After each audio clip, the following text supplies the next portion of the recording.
Thérèse Raquin, suivi d'un mariage d'amour, texte intégral. Chapitre 11.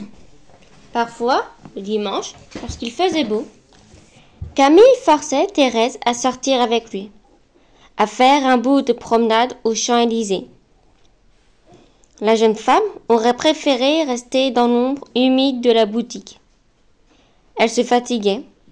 Elle s'ennuyait au bras de son mari qui la traînait sur les trottoirs, en s'arrêtant aux boutiques avec des étonnements, des réflexions, des silences d'imbéciles.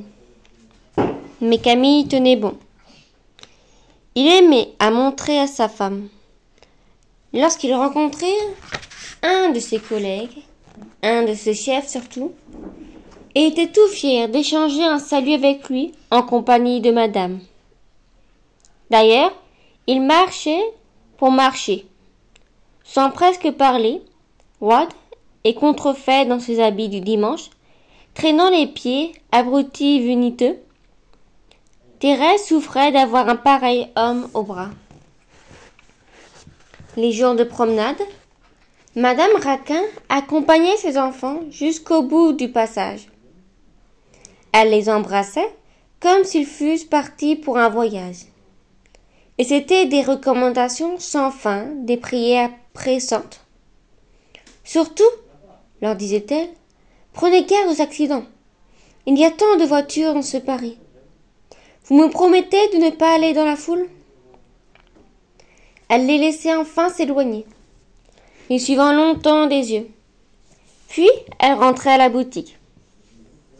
Ses jambes devenaient lourdes et lui interdisaient toute longue marche. D'autres fois, plus rarement, les époux sortaient de Paris.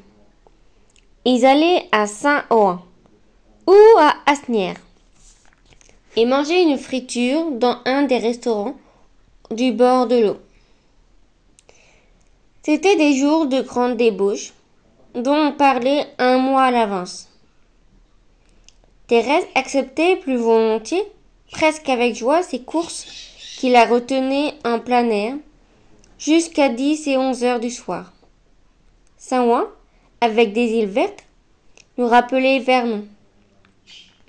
Elle y sentait se réveiller toutes les amitiés sauvages qu'elle avait eues pour la Seine, étant jeune fille. Elle s'asseyait sur les graviers, trempait ses mains dans la rivière, se sentait vivre sous les ardeurs du soleil, qui tempérait les souffles frais des ombrages. Tandis qu'elle déchirait et souillait sa robe sur les cailloux et la terre grasse, Camille étalait proprement son mouchoir et s'accroupissait à côté d'elle avec 1000 précautions.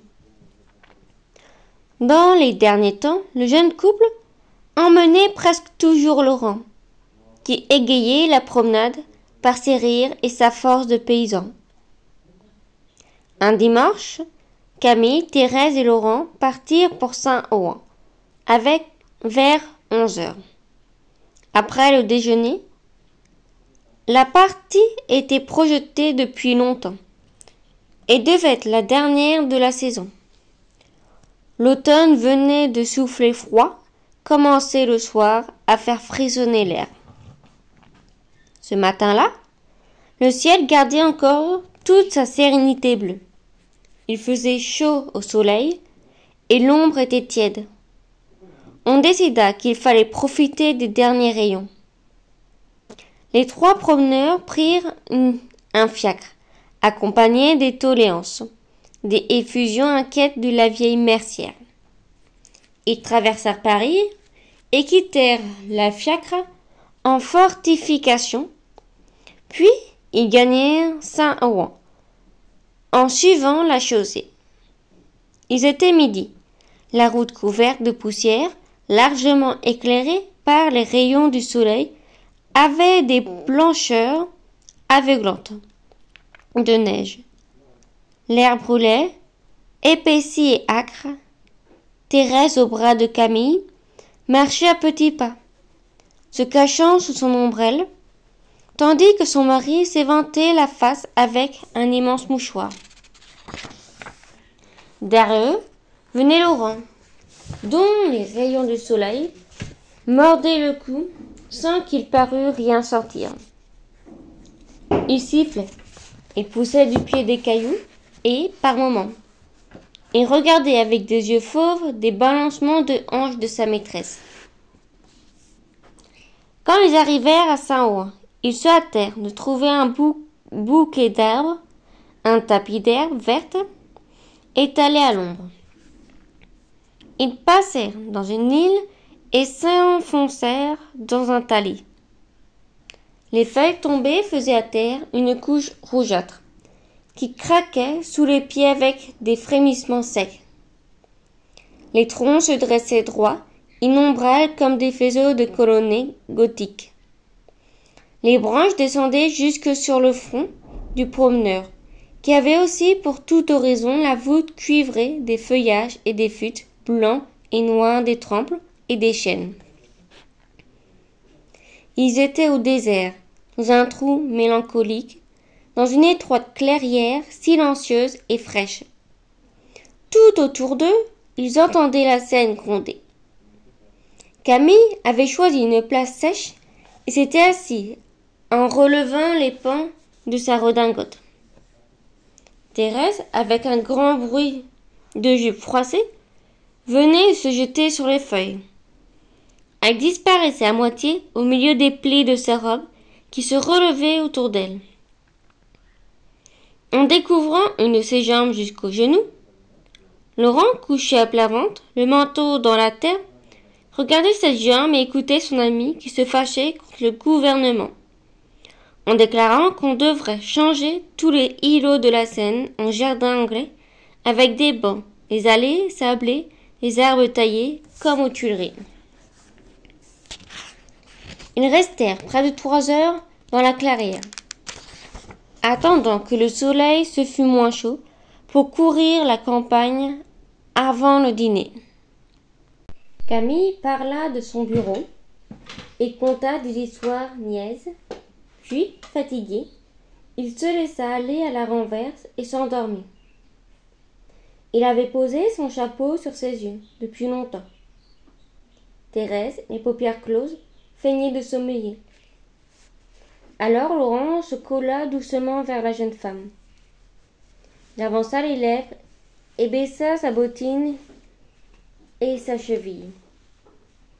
Ce cuir, ce bas blanc qui baisait, lui brûlait la bouche.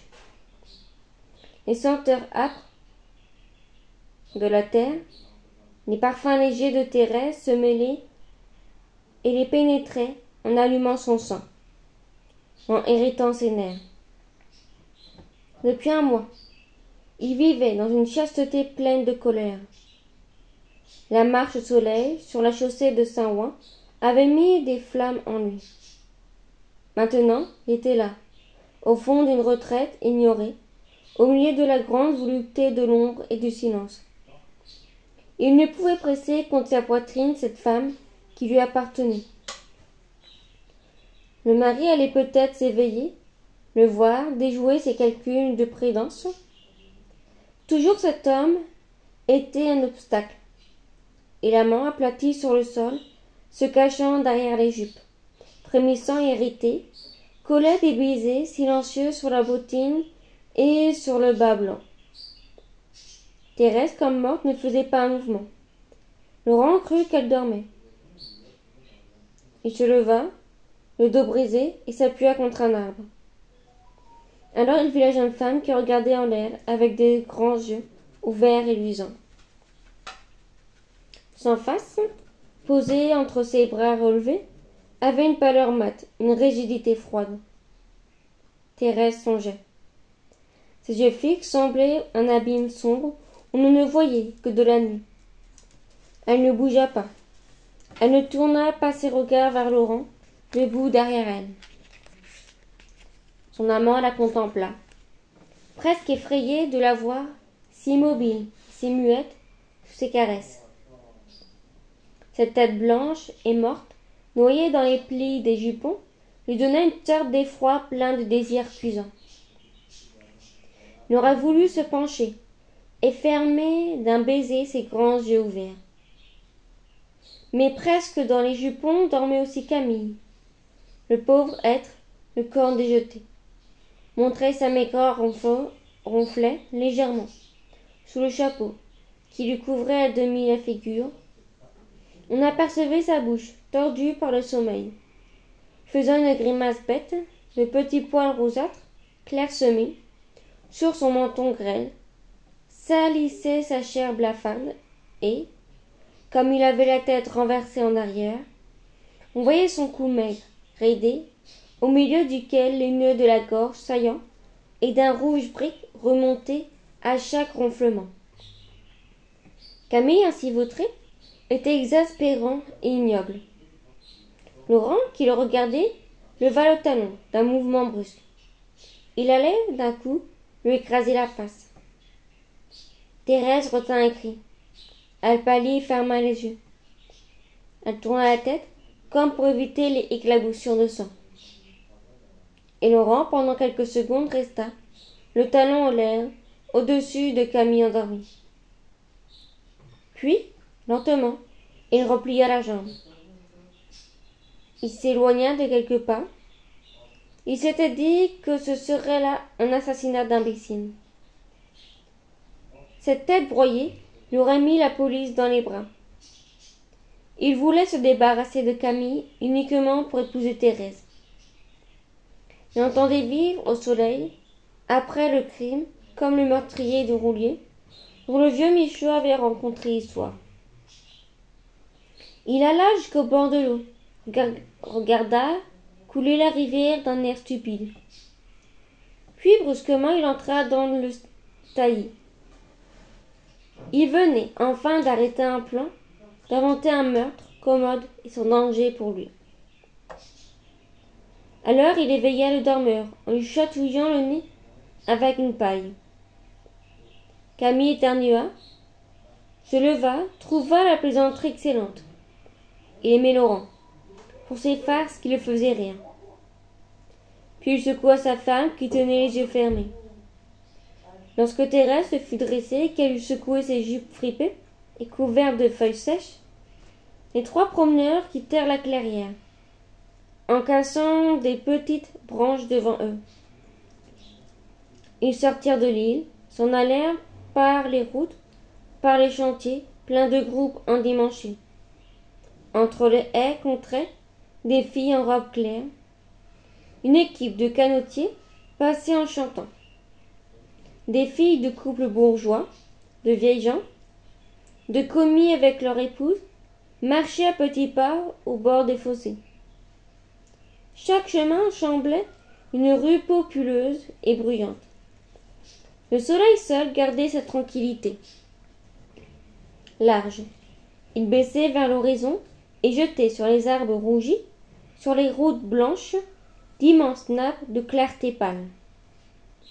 Du ciel frissonnant commençait à tomber une fraîcheur pénétrante.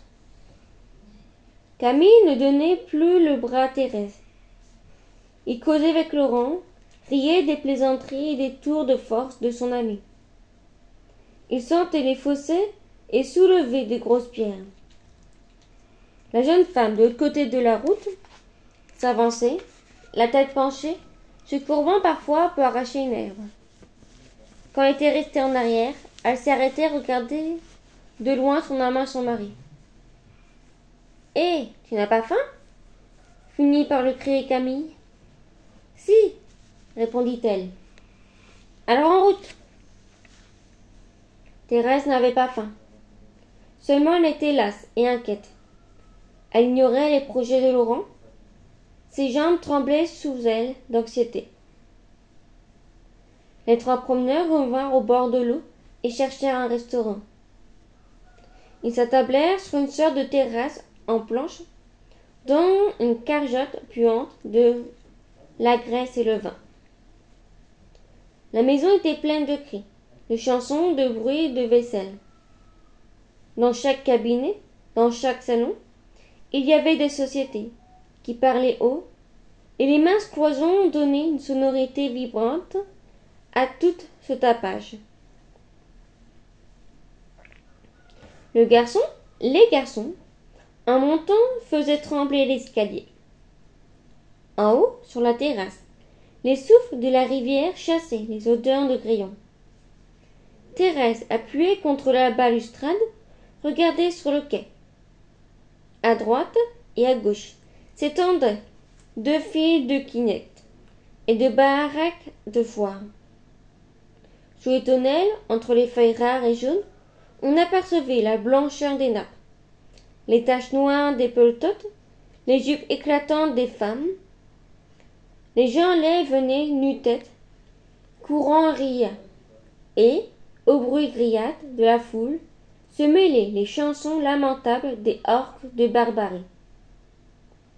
Une odeur de friture et de poussière traînait dans l'air calme. Au-dessous de Thérèse, des filles du quartier latin, sur un tapis de gazon usé, tournaient, en chantant, une ronde enfantine.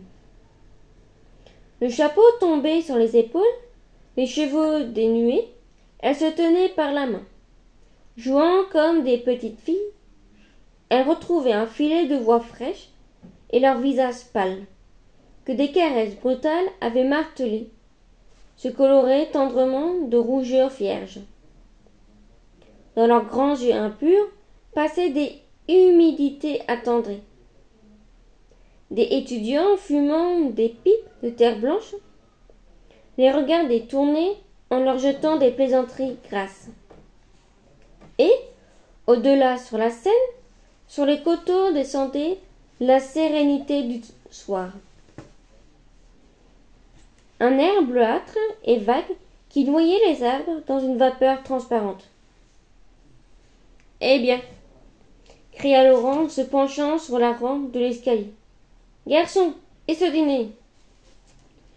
Puis, comme se ravisant, « Dis donc, Camille, ajouta-t-il, si nous allions faire une promenade sur l'eau avant de nous mettre à table, on aurait le temps de faire rôtir notre poulet. Nous allons nous ennuyer pendant 1 heure à attendre. » Comme tu voudras, répondit nonchalamment Camille. Mais Thérèse a faim. Non, non, je puis attendre, se hâta de dire la jeune femme, que Laurent regardait avec des yeux fixes. Ils redescendirent tout droit, en passant devant le comptoir. Ils remontèrent une table. Ils s'arrêtèrent un menu, disant qu'ils seraient de retour dans 1 heure. Comme le carabaratier louait les canots, ils les prièrent de venir en détacher un. Laurent choisit une mince barque, dont la légèreté effraya Camille. « Diable, dit-il, il ne va pas falloir remuer là-dedans. On ferait un fameux plongeon. » La vérité était que le commis avait une peur horrible de l'eau. À Vernon, son état maladif ne lui permettait pas, lorsqu'il était enfant, d'aller barboter dans la Seine. Tandis que ses camarades d'école couraient, se jetaient en pleine rivière. Il se couchait entre 2 couvertures bleues chaudes. Laurent était devenu un nageur intrépide, un rameur infatigable. Camille avait gardé cette épouvante que les enfants et les femmes ont des eaux profondes. Il tâta du pied le bout du canot, comme pour s'assurer de sa solidité. « Allons, entre donc !» cria Laurent en riant. « Tu trembles toujours. » Camille enjamba la porte, le bord, et alla, en chancelant, s'asseoir à l'arrière. Quand il sentit les planches sous lui, il prit ses aises et plaisanta pour faire acte de courage. Thérèse était demeurée sur la rive, grave et immobile, à côté de son amant, qui tenait la main. Il se baissa et rapidement, à voix basse, « Prends garde, murmura-t-il. Je vais le jeter à l'eau. Obéis-moi, je réponds de tout. » La jeune femme devint horriblement pâle. Elle resta comme clouée au sol. Elle se raidissait les yeux agrandis. « Entre donc dans la barque, » murmura enfin Laurent. Elle ne bougea pas. Une lutte terrible se battait en elle. Elle tendait sa volonté de toutes ses forces, car elle avait peur d'éclater en sanglots et de tomber à terre. « Ah !» cria Camille. « Laurent, regarde donc Thérèse. C'est elle qui a peur. Elle entrera. Elle n'entrera pas. » Il s'était étalé sur le banc de l'arrière, les deux coudes contre le bord du canot, et se dandinait avec fanfaronnade. Thérèse se jeta un regard étrange. Les ricanements de ce pauvre homme furent comme un coup de fouet qui la cingla et la poussa. Brusquement, elle sauta dans la barque. Elle resta à l'avant. Laurent prit les rames. Le canot quitta la rive, se dirigeant vers les îles avec lenteur. Le crépuscule venait. Des grandes ombres tombaient des arbres et les eaux étaient noires sur le bord. Au milieu de la rivière, il y avait des larges traînées d'argent pâle. La barque fut bientôt en pleine Seine. Là, tous les bruits des quais s'adoucissaient. Les chants, les cris arrivaient, vagues et mélancoliques, avec des longueurs tristes. On ne sentait plus l'odeur de friture et de poussière. Des fraîcheurs traînaient, il faisait froid. Laurent cessa de ramer et laissa descendre le canot au fil du courant.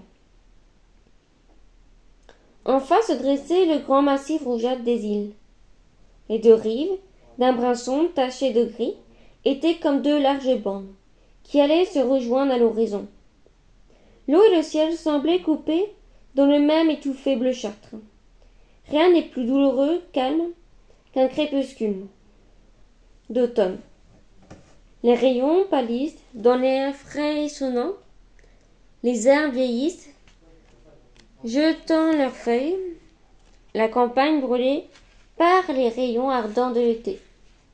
Sans la mort venir avec les premiers vents froids. Il y a dans les yeux des souffles plaintifs et des espérances. La nuit descend de haut, apportant des linceuls dans son ombre. Les promeneurs se taisaient. Assis au fond de la barque qui coulait avec l'eau, ils regardaient la dernière lueur quitter les hautes branches. Ils approchaient des îles. Les grandes masses rougeâtres devenaient sombres. Tout le paysage se simplifiait dans le crépuscule.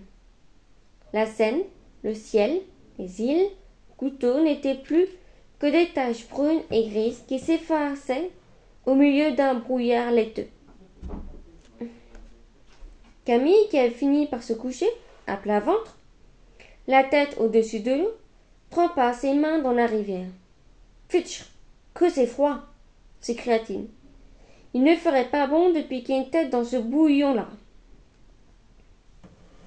Laurent ne répondit pas. Depuis un instant, il regardait les deux rives avec inquiétude. Il avançait ses grosses mains sur ses genoux, en serrant les lèvres. Thérèse, roide, immobile, la tête un peu renversée, attendait. La barque allait s'engager dans un petit bras sombre et étroit, s'enfonçant entre deux îles. On entendait derrière l'une des îles les chants adoucis d'une équipe de canotiers qui devait remonter la Seine. Au loin, en amont, la rivière était libre. Alors Laurent se leva et prit Camille à bras le corps. Le commis éclata de rire. « Ah non, tu me chatouilles, dit-il. Pas de plaisanterie là. Voyons, fini, tu vas me faire tomber. » Laurent serra plus fort, donna une secousse. Camille se tourna et vit la figure effrayante de son ami. Toute convulsionnée, il ne comprit pas. Une épouvante vague le saisit. Il voulut crier, et sentit une main rude qui le serrait la gorge. Avec l'instinct d'une bête, il se défend. Il se dressa sur les genoux, se cramponnant au bord de la barque. Il lutta ainsi pendant quelques secondes. « Thérèse, Thérèse !» appela-t-il d'une voix étouffée et sifflante. La jeune femme regardait, se tenant les deux mains à un banc du canot qui craquait et dansait sur la rivière. Elle ne pouvait fermer les yeux. Une effrayante contraction la tenait grands ouverts, fixée sur le spectacle horrible de la lutte. Elle était rigide, muette. « Thérèse, Thérèse !» appela de nouveau le malheureux qui râlait. À ce dernier appel, Thérèse éclata en sanglots. Ses nerfs se détendaient. La crise qu'elle redoutait la jeta tout frémissante au fond de la barque. Elle y resta pliée, pâmée, morte. Laurent secouait toujours Camille en le serrant d'une main à la gorge. Il finit par l'arracher de la barque à l'aide de son autre main. Il le tenait en l'air, ainsi qu'un enfant, au bout de ses bras vigoureux. Comme il penchait la tête, découvrant le cou, sa victime folle de rage et d'épouvante se tordit, avança les dents et les enfonça dans son cou. Et lorsque le meurtrier, retenant un cri de souffrance, lança brusquement le commis à la rivière, les dents de celui-ci emportèrent un morceau de chair. Camille tomba en poussant un hurlement. Il revint 2 ou 3 fois sur l'eau, jetant des cris de plus en plus lourds. Laurent ne perdit pas une seconde. Il releva le collet de son baletot pour cacher sa blessure. Puis il saisit entre ses bras Thérèse évanouie, fit chavirer le canot d'un coup de pied et se laissa tomber dans la Seine, en tenant sa maîtresse. Il la soutint sur l'eau, appelant au secours d'une voix lamentable. Le canotier, dont il avait entendu le chant derrière le point de l'île, arrivait à grands coups de rame. Ils comprirent qu'un malheureux venait d'avoir lieu. Ils opérèrent le sauvetage de Thérèse, qui couchait sur une barque, et de Laurent qui se mit à se désespérer de la mort de son ami. Il se jeta à l'eau, chercha Camille dans les endroits où il pouvait être. Il revint en pleurant, en se tordant les bras, en s'arrachant les cheveux. Le canotier tentait de le calmer, de le consoler. « C'est ma faute, » cria-t-il. « Je n'aurais pas dû le laisser ce pauvre garçon danser et remuer comme il le faisait. » À un moment, nous nous sommes trouvés tous les 3 du même côté de la barque. Et nous avons chaviré. En tombant, il m'a crié de sauver sa femme. Il y eut parmi les canotiers, comme cela arrive toujours, 2 ou 3 jeunes gens qui voulurent avoir été témoins de l'accident. Nous, vous avons bien vu, disait-il. Ainsi que diable, une barque, ce n'est pas aussi solide qu'un parquet. Ah, la pauvre petite femme. Elle va avoir un beau réveil. Ils reprirent leur rame, ils remarquèrent le canot et conduisirent Thérèse et Laurent au restaurant, où le dîner était prêt. Tout savant sur l'accident, en quelques minutes, les canotiers le racontaient comme des témoins oculaires. Une foule apitoyée stationnait devant le cabaret. Le gagotier et sa femme étaient de bons gens qui mirent leur garde-robe au service des naufragés. Lorsque Thérèse sortit de son évanouissement, un cri de nerfs, elle éclata en sanglots déchirants. Il fallut la mettre au lit. La nature aidait à la sinistre comédie qui venait de se jouer. Quand la jeune femme fut plus calme, Laurent la confia aux soins des maîtres du restaurant. Il voulut retourner seul à Paris pour apprendre l'affreuse nouvelle à madame Raquin, avec tous les aménagements possibles. La vérité était qu'il craignait l'exaltation nerveuse de Thérèse. Il préférait lui laisser le temps de réfléchir et d'apprendre son rôle. Ce furent les canotiers qui mangèrent le dîner de Camille. Fin du chapitre 11.